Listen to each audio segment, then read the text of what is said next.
साथियों नमस्कार।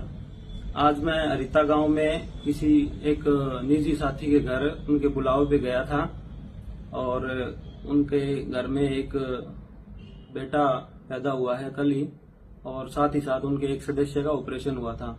तो उनसे निजी तौर पे मिलने गया था। उस दौरान मेरी गाड़ी में स्वामणी के कुछ मिठाई के डब्बे रखे थे, तो मैं वहां उतरा तो एक दो डब्बे मैंने उस घर में दे दिए थे।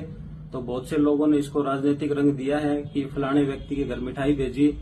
उनके घर में मेरे निजी ताल्लुकात के चलते गया था और इसको राजनीतिक रूप ना दिया जाए, यही मेरी आपसे प्रार्थना है। हमने पूरे हलके में कहीं भी घर घर जाके मिठाई नहीं बांटी है, कहीं धार्मिक स्थल पे और हमारे समर्थकों के कहने से कहीं मंदिर में अगर कोई स्वामणी हमारी बोली हुई थी तो वो स्वामणी लगाई है। निजी तौर पे हमने किसी के घर मिठाई नहीं भेजी है। तो कृपया इसको राजनीतिक रंग ना दे करके और इस बात को जो गलत चर्चा हो रही है, 2-3 गांव से फोन आगे कि किसी व्यक्ति विशेष के घर मिठाई दी है, ये गलत चर्चा है।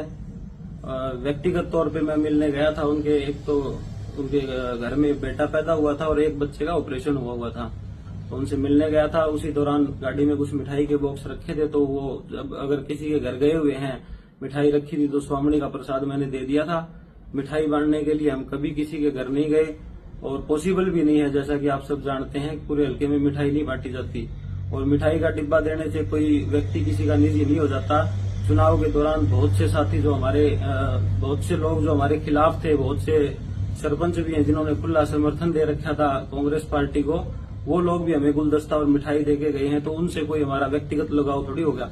मेरा कहने का मतलब ये है कि हम उचंती तौर पे मैं वहां गया था, इस बात को राजनीतिक तुलना देकर करके बहुत